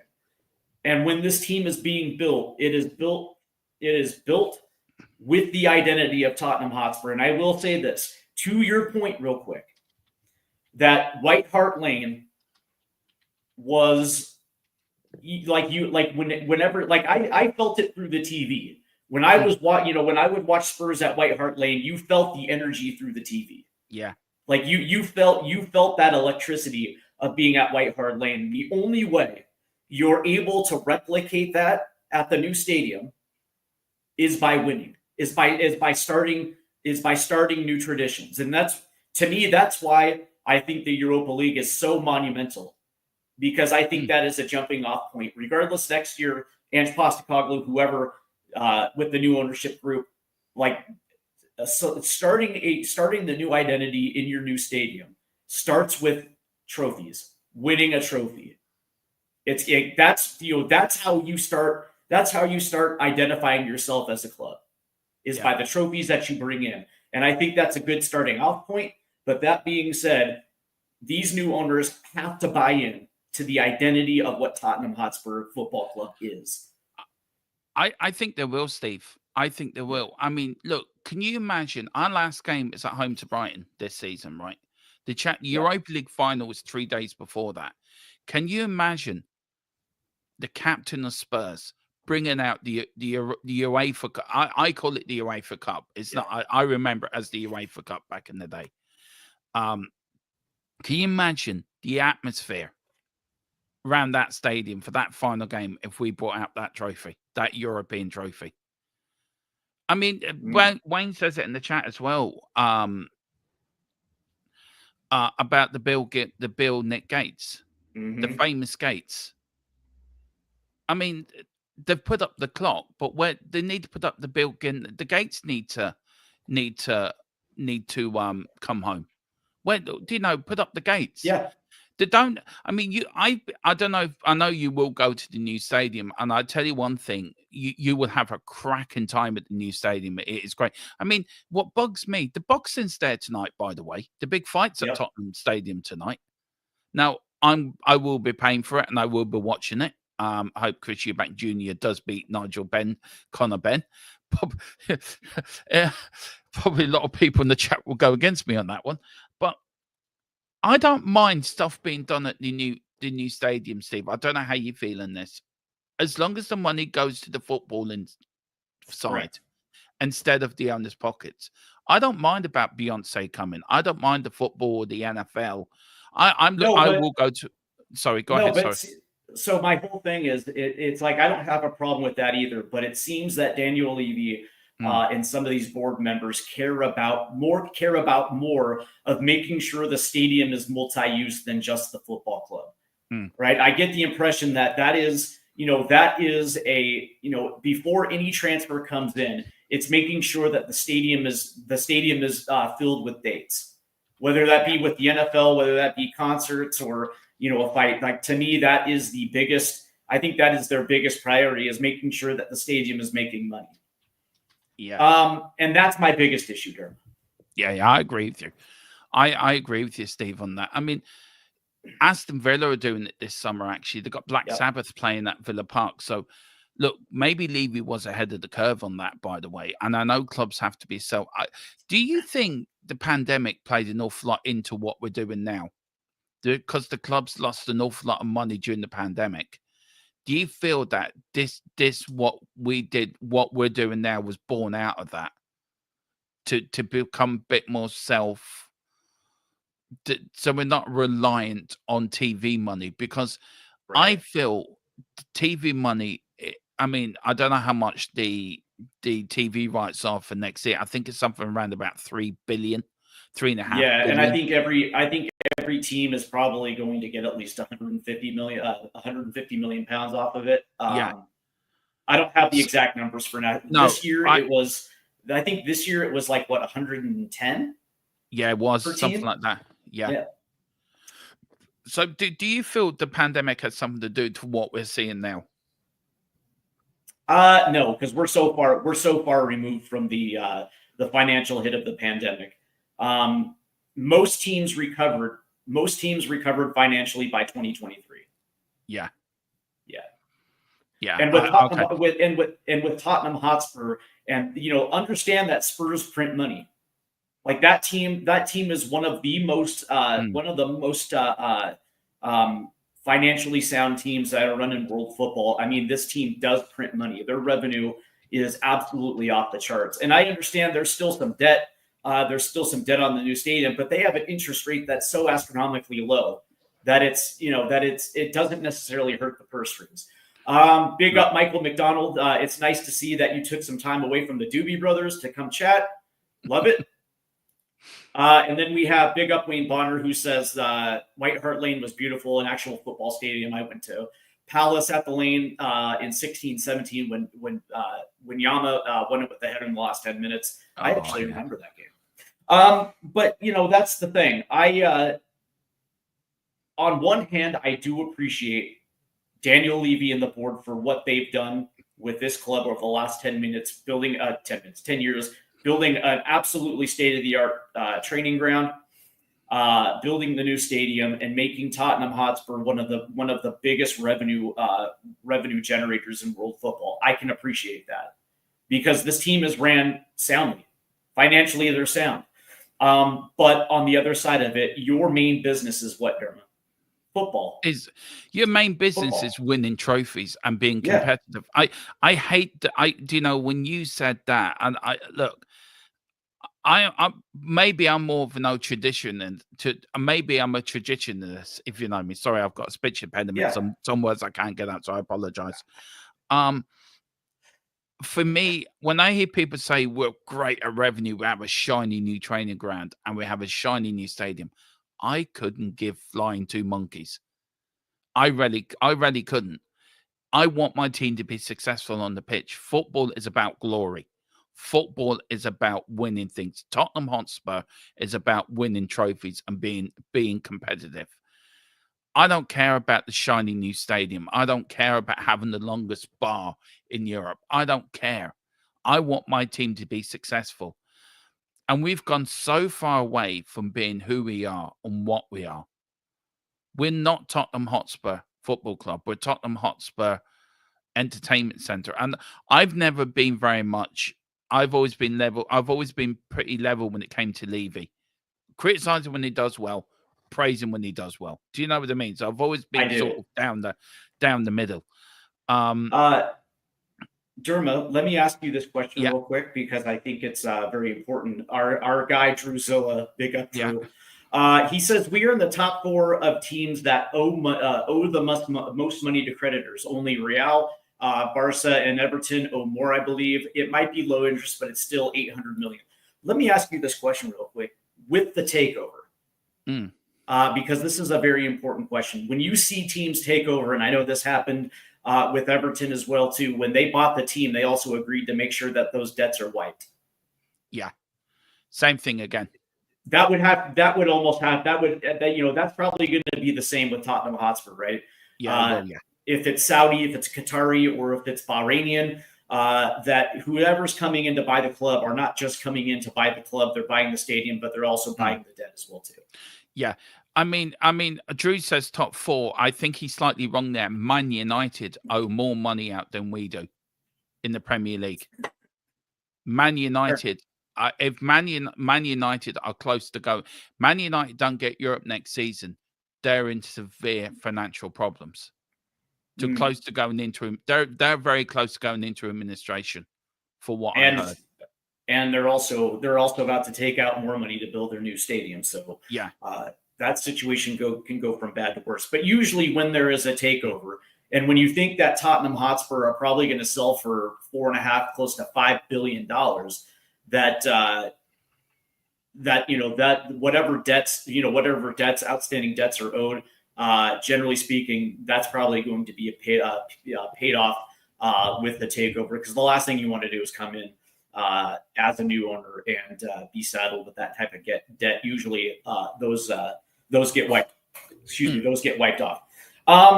Let's turn our attention, Derma. I don't necessarily we're going to get into the Liverpool match, although I think you and I both have to. I think you and I both understand exactly what's going to be on deck with Liverpool. So let's go ahead and focus our attention, because the reason why we're doing this is because our first team players are going to be focused on the Thursday match, not the Sunday. So let's get into the first leg of the Europa League semifinal. And you know what? Drew last night, again, big up to Drew Zilla. He was the one that has led me down this road. But how many goals do Tottenham have to score in that first leg to put themselves in a little bit more of a comfortable position going on the road in the second leg? 3. Yeah. I had it. 2 will be a little bit nervy. But I think 3. We have to be 2 goals clear. If they get a goal, then we have to win 3-1. It all depends keeping them out and that game on Thursday, they're missing 4 very good players, by the way. I think one of them's injured. They've got a couple of suspensions. We need to win. We need to win that by 3 or 4 goals. But I'll go for 3. Yeah. So Thank you. my I will give that a read, Drew. Thank you. yeah. But my follow-up question to you is, what have Spurs shown in the last month and a half, 2 months that shows you that they're capable of scoring 3 or more goals in a match? Because we've rarely seen it. And it almost seems like this team, one of the biggest issues with this team right now is the fact that they can't continuously score goals. We'll see a 1-goal performance. You might see a 2-goal performance, but generally speaking, an attack that is designed to score 3 or more has had a hard time not only putting shots on goal but also scoring goals. I just got this gut feeling, and I always go with my gut. I just go with my gut that this is our biggest game. Forget 2019. This is our biggest game since 1984, when we went to Hijack Split and played them in the semi-final to reach the 84 UEFA Cup final. This is our biggest European home game in 40 odd years. I actually was big reaching the Champions League final. Look, forget about that, because I think that was reaching the Champions League final that year. We were lucky to reach the final. We fluked it. So I go back to 84 when we genuinely did reach the final. I just got this gut wrenching feeling that our name's on the trophy this year. I just do. I just feel. I tell you what, Steve, and this is God honest truth. I'm feeling now how I felt when I was 7, when we won the UEFA Cup. I got the same feeling I had back then. Mm-hmm. I rarely do. I rarely remember a 7-year-old Dermatron being. I remember us getting ready to play Hijack Split, and I turned around to my best mate at the time and said, "We're going to win this competition." He laughed at me because he thought Nottingham Forest were in the other semi-final, that they were going to beat us in the final. And I got the same feeling I did back in 84. I just, it's our year. We're going to win it. We're going to win this. So you think it's written in the stars? It's written in the stars. Look, we've reached 4 UEFA Cup finals. We won 2 and lost 1. So we've reached 3, 72, 74, and 84. Yes, last year it was 40 years since we last won the UEFA Cup. Yep. I just feel it's in the stars that this year we're going to win it. We're going to win it this year. I think we're going to beat probably United in the final, because I think United are going to do Atletico Madrid, by the way. I mean, wait, you mean Athletic Club? Bilbao? Yeah. I think United would do a job in them. I think it's going to be an all Premier League final. Which would be amazing, considering that we've owned Manchester United this season. Yeah, perhaps. That's why I want them in the final. Yeah, I don't know, man. Athletic Club is a very good team. So they are a good team. And it would be a very Spurs thing. Yeah, that we get to a final only to face a team that plays in their home stadium for a final. But that being said, it's also a very Spurs thing to finish 17th in the league and hoist a European trophy in the same year. So I understand what you're saying, and before I get to my take, I want to ask you, what has you so confident? Why do you think this is written in the stars? Is it just gut feeling, or have you seen something over the course of the last couple of months that leads you to the conclusion that we're going to be hoisting a trophy? I think see. I just get this feeling that the team has got the same sort of togetherness in Europe like they did in 84. When we won the UEFA Cup in 84, we won it with a second-rate team. There was no Glenn Hoddle. Steve Perryman was suspended. Glenn Hoddle was injured. Ray Clements was injured. There was a load of really world-class players not in that side. But that team had grit, determination, and they had backbone. And what I've seen, especially going to Frankfurt, that made me believe that we can win this competition. That performance in Frankfurt reminded me of the performance we had in that run in '84 to that UEFA Cup final and winning it. That determination, one down at home against Anderlecht, coming back, getting that equaliser, winning on penalties. I just got this feeling inside me that we can do it. I just feel the vibes of '84. I can't describe it, Steve. I can't tell you how it feels like, but having witnessed it before, I just got this feeling again.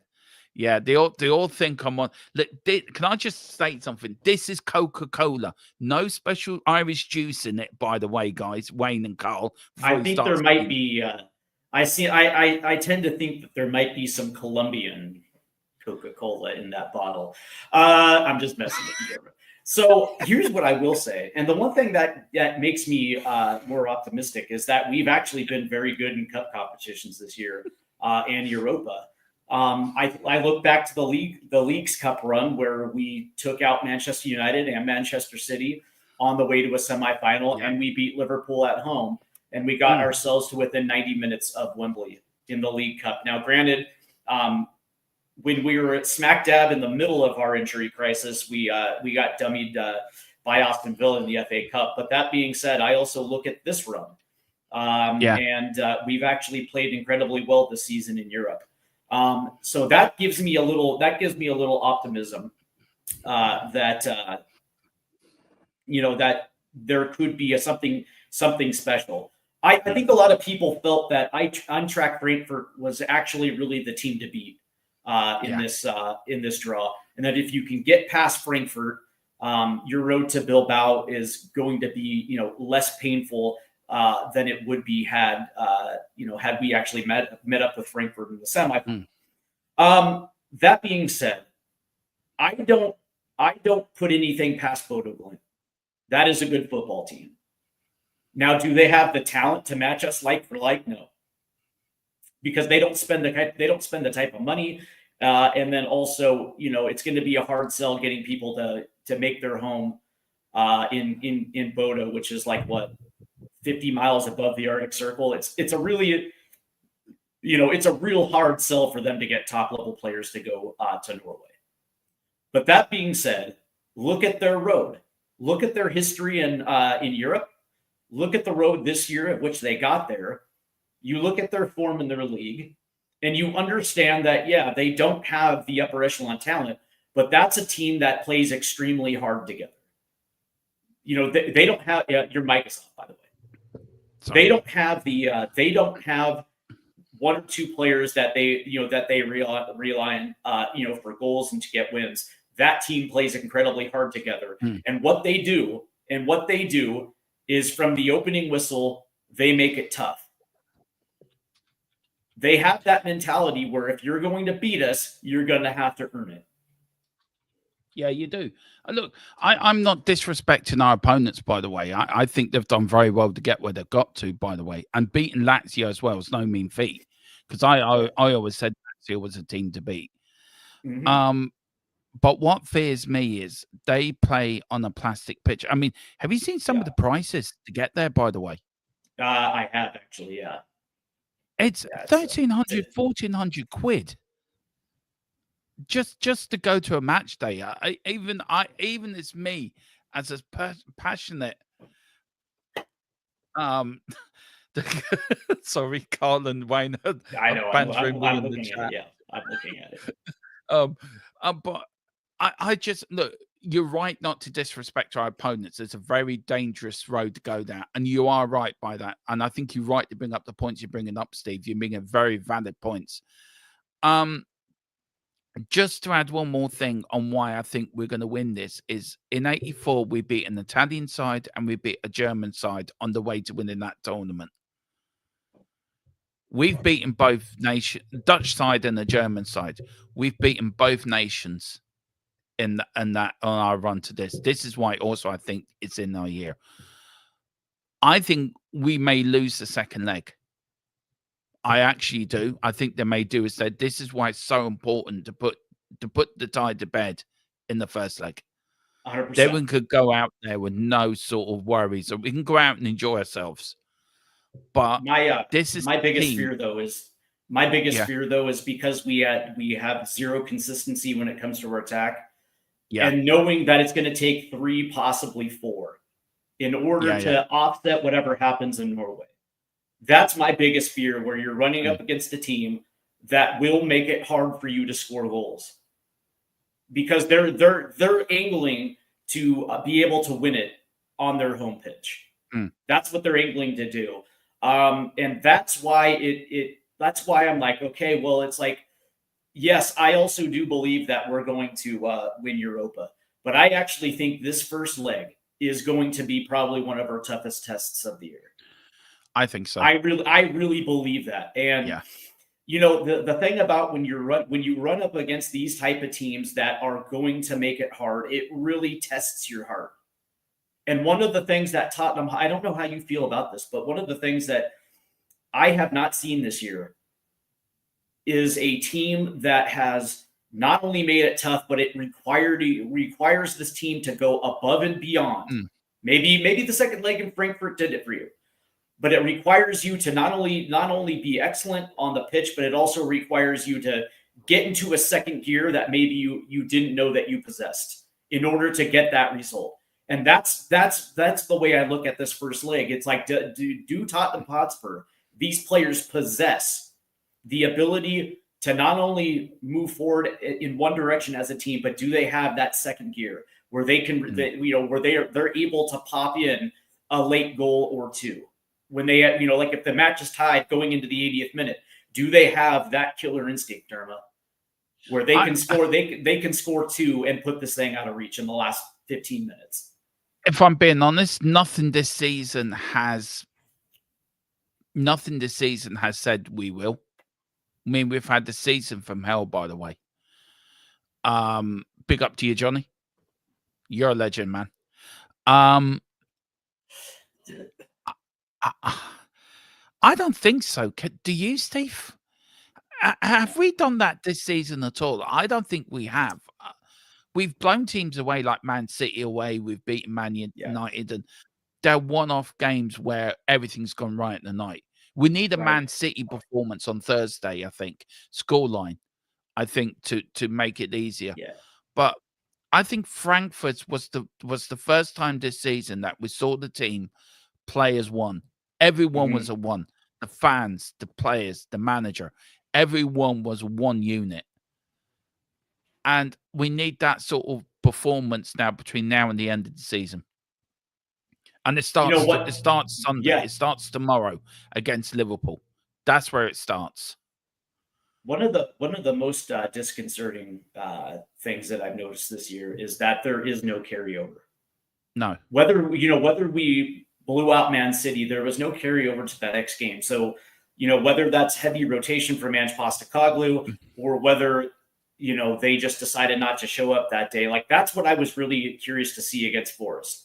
Coming off a match in Frankfurt where you saw this team just buckle down and hyper focused, and they were able to do it as a team together. And for the most part, you saw a lot of those same players take the field against Forest, only for them to act like they were playing in order, like basically treated Forest as a friendly. And to me, that's the most disconcerting thing, because it's going to require the same hyper focus and the intensity as they saw in Frankfurt, but over 2 legs. Yeah. And I'm wondering whether or not this team has the ability to have that carryover, because it's just, it almost like because when you have matches like Wolves or Forest where they just literally just decided to no-show, it's going to be hard for them to ratchet that back up for Bodo Glimt. And I completely agree with you that Sunday at Anfield is, me personally, I think it's going to be a massive test of character. Yeah, it is. Are you going to give Liverpool a game? We haven't won. I mean, we have a very poor record up at Liverpool anyway. Yeah, for sure. This is the second time in my history of sport and Tottenham that we're going up there where Liverpool can win the league against us. And I remember when that happened back in the 80s, it hurt. It hurt big time. And I remember Glenn Hoddle scoring a screamer from out about 40 yards, 30 yards outside the penalty area at the Cop end, and it rifled in the top corner. Liverpool come out second half, blew us away, 1-2-1, won the league. But tomorrow, I want to see a performance where we're dogged, where we don't give Liverpool a chance. Look, Liverpool may beat us and win the league. They've been the most consistent team this season, so you cannot say they don't deserve it. Yeah, they do. But I want to see us fight. If we lose fighting, I don't mind losing. But you saw my reaction on Monday against Forest, Steve, and how angry I was. I mean, to be fair to you, you were trying to calm me down. You were saying, Dermot, look at it. Right. But I hate losing. I hate anything when you don't go out on that pitch and give 110% for that shirt or that badge. You can't show the commitment of playing for Tottenham Hotspur. Then I'm going to give you. I'm going to say f you. As soon as I saw that, I have asked my source, by the way, that question, by the way. So I will give him. I doubt it happened, but that would be awesome. Jurgen Klopp at Spurs. But it's, and it's about commitment tomorrow, isn't it, Steve? It's about commitment. It's about what do you want to see from tomorrow, Steve? If I mean, I want to see commitment. And look, if we win, great. If we get a draw, brilliant. If we lose, then we know it's going to happen. But I want to see I don't want to see that Forest performance again. I don't think you do either, do you? No. And do you know what made me angry?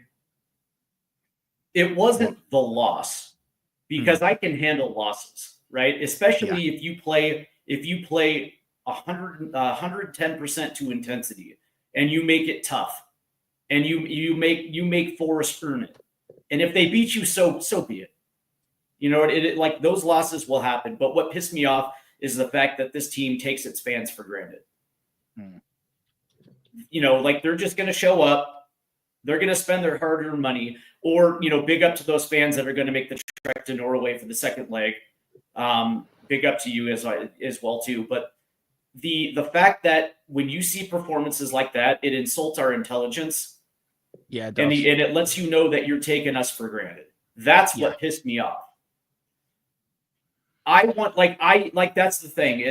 I want that intensity tomorrow, regardless of who the 11 is. I want to see this team play hard for a full 90, and it's something that we haven't seen. No. If we lose the ball, if Brendan Johnson or whoever gets his back pocket pick, I want to see hustle back to the ball. I want to see intensity 1v1 challenges. I want to see this team win aerial duels.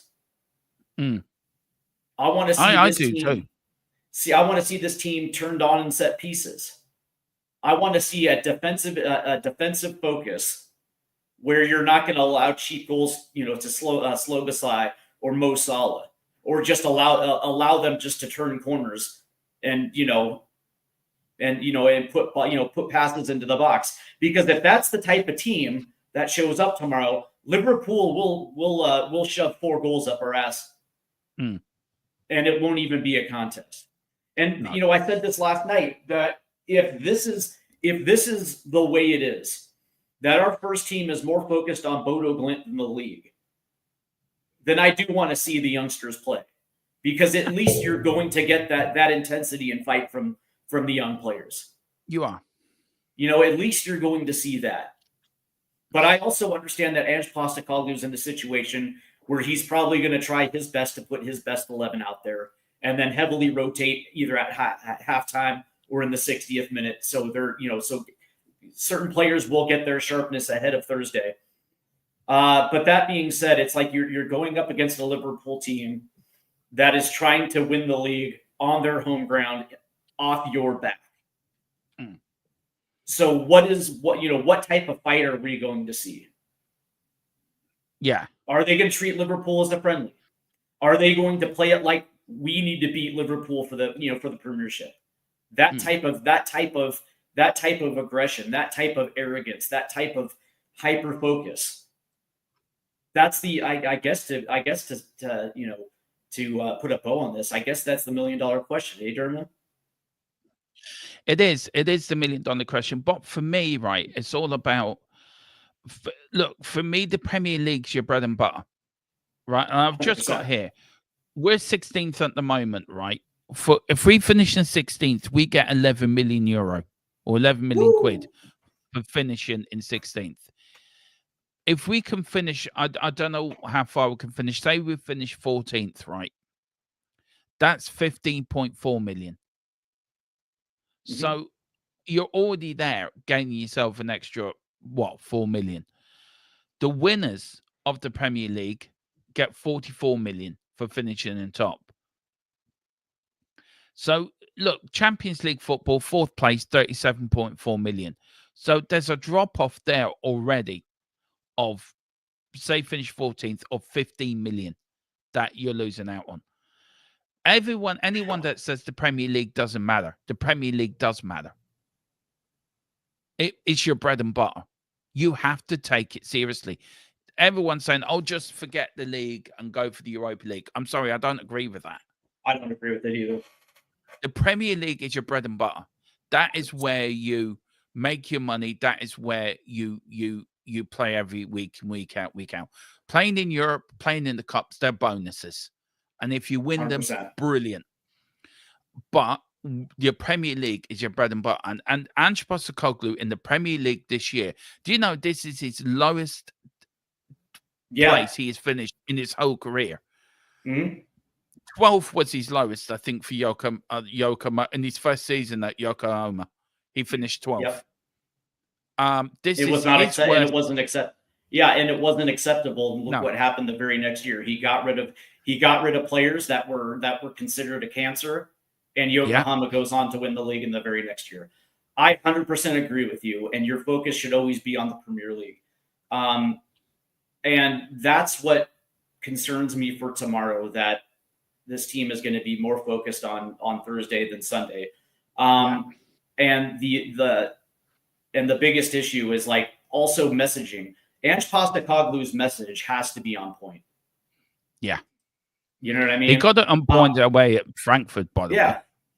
It has to be on point, and there has to be a reminder, like, do you guys have pride in what you do? Are you literally going to allow Liverpool to run roughshod over you? You know what I mean? Like, to me, I think the messaging is just as important as the starting 11. But overall, that's what I want to see. Again, I don't mind losing, but I would like to see Tottenham Hotspur make Liverpool earn it. If you're going to win the league over us, you're going to have to play a full 90. Yeah, you're going to have to fight tooth and nail.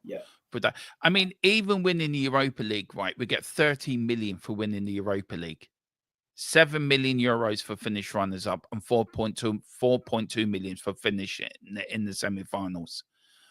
So even look, you win the Europa League, you finish say 14th, so that's 15th. Maths was never my strongest point. So you're looking at nearly 30-odd million euro. Hey, by the way, Dermot, do you believe with Carl Simpson right here? Sorry, I was looking at something else. I want a full strength tomorrow, and Thursday we should be good. Yeah, I do too. I agree with Carl. 100%. Neil Shafton says this is a job interview for a lot of these players for next season. Yeah, 100%. Yeah, I completely agree with that. All right. Well, speaking of Carl Simpson and his desire for full strength, let's get into it. Derma, what do you see as a starting 11 for tomorrow's match against Liverpool? Ooh, I don't want to give too much away because I got my predicted lineup coming up later. Yep. So I don't want to give too much away.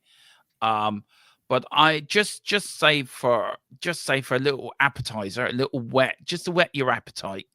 To wet your beak a little bit. Yeah, wet your beak. I think you go with a strong back four. You go with a midfield tree of, I'm leaving one player out, by the way, of Bentancur and Sarr. And then you put a front tree of Solanke, Odegaard, and Tell. That's my front tree.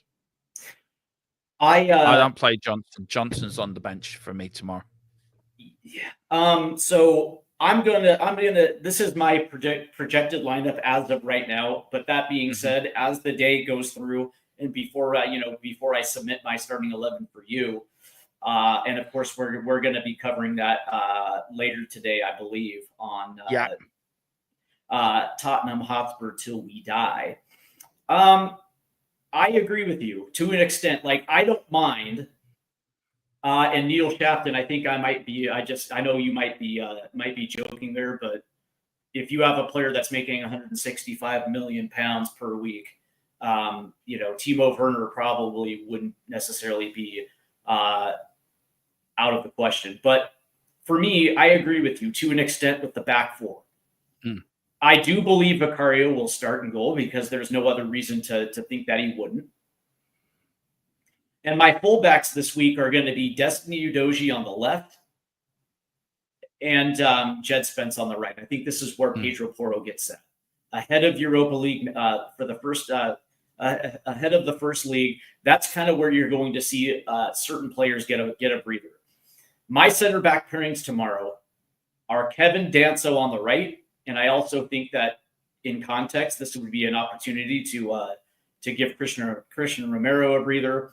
But I also think for at least the first half, Mikey Van de Ven will be there at the left back position because you still have to understand that he's still getting ramped up. His sharpness still has to be there ahead of Thursday. And I can see, at least for the first 45, Mikey Van de Ven playing.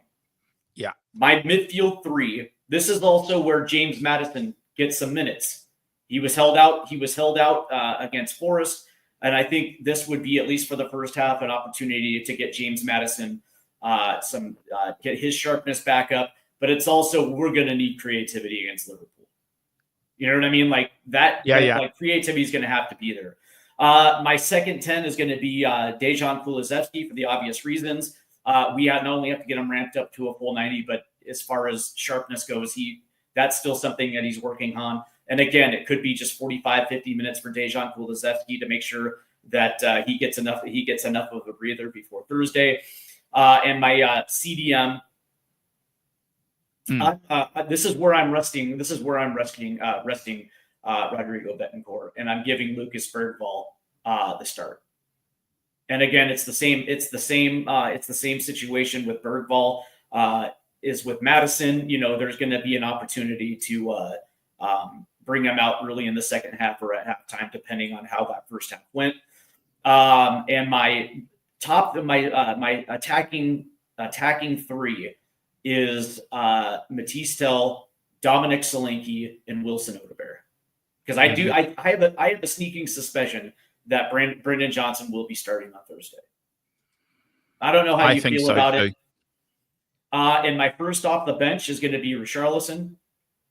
I think Richarlison is going to play a role. I could potentially see a Mikey Moore appearance, but we will see Pap Sarr, and I think we will see Yves Bissouma at a point in this match. This feels like an Yves Bissouma small role, maybe in the second half type of deal, and then we'll probably see Ben Davis as well too. Yeah, come off for Mikey Van de Ven.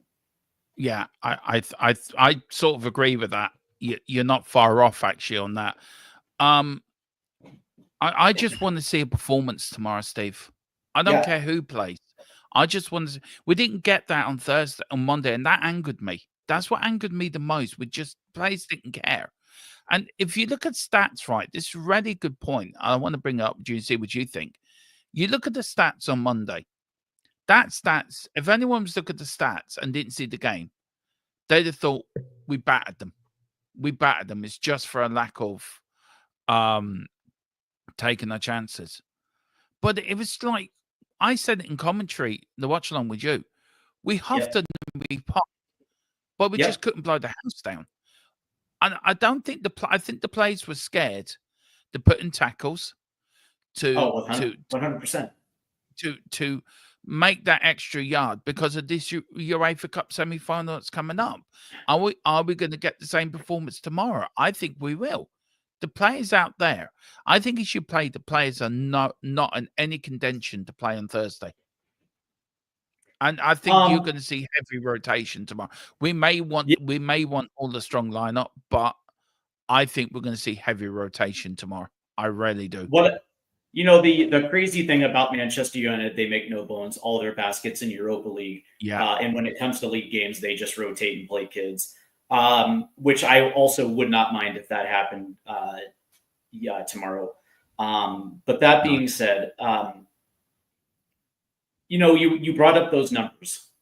And what those numbers didn't tell you was that in the first 20 minutes, we conceded 2 goals and we were chasing the game the rest of the way.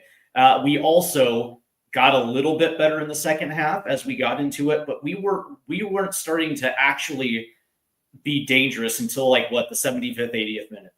Yeah. Like we literally, dummied our way through 60 minutes of just me personally. I thought it was ridiculous football.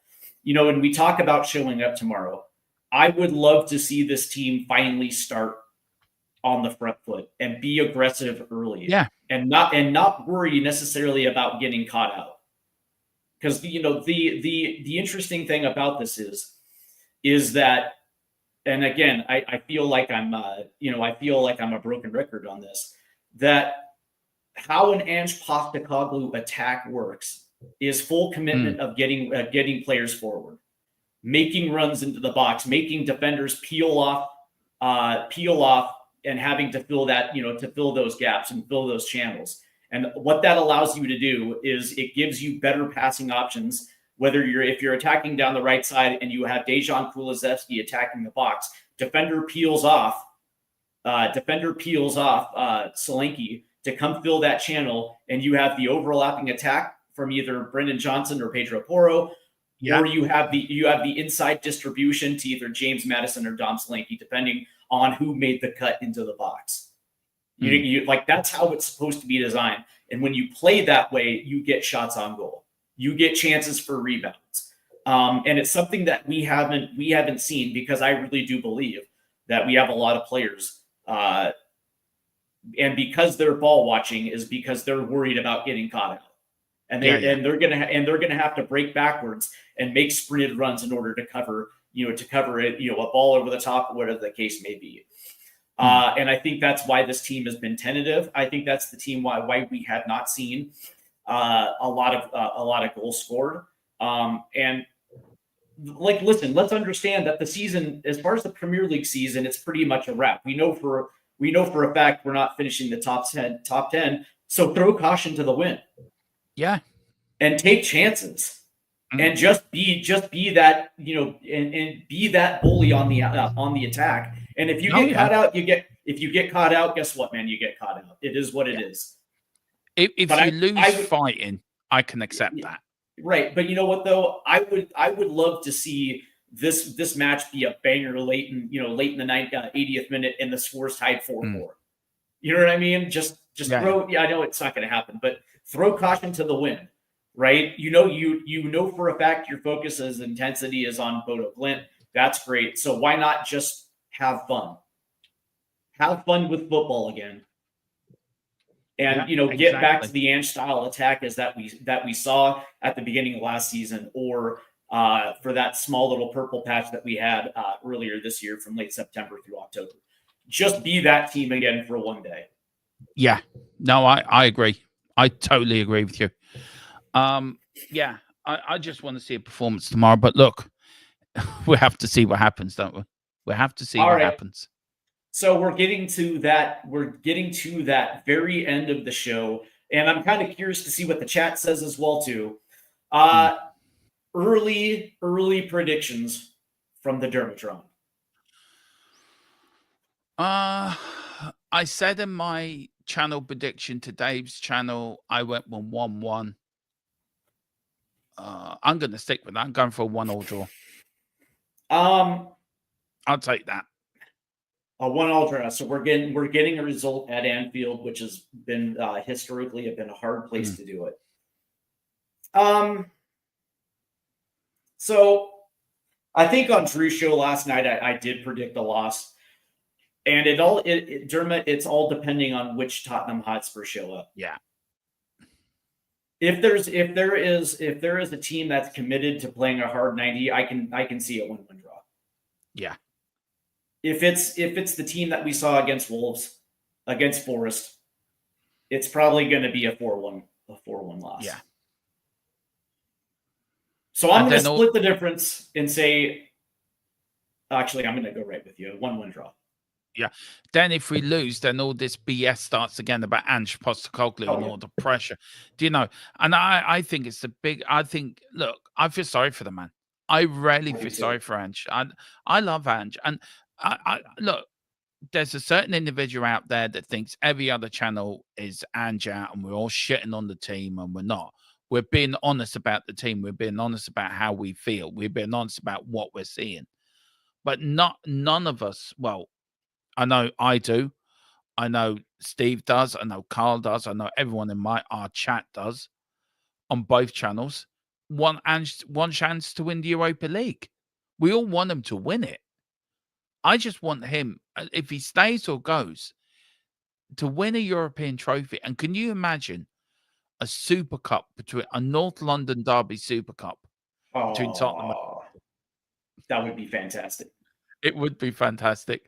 I'm sorry, Bod, but I have to drop off in a couple of minutes. Yep. I have to take Mrs. Tron to the shop. So, and we don't want. She's we don't want. Thinking, come on. And we don't want Mrs. Tron to miss her opportunity to go to the shops. And by the way, I hope you have a great Saturday, Mrs. Tron. I hope you had a fantastic week. That's going to do it for us today. And I do want to thank everybody in the chat: Neil Shafton, Dan Davenport, Michael McDonald from the Doobie Brothers, Carl Simpson, Wayne Bonner. I want to thank all of those that had Drew Zilla, all those guys that participated today in the chat, man. Big up to you. And I'm sure you're going to be around this weekend for our coverage. Just a quick reminder that today at 4:30 Eastern, which I believe would be 9:30 UK time, we do have another MLS live stream. This time, I promise it's not the Sounders. I know I go Sounders heavy on it.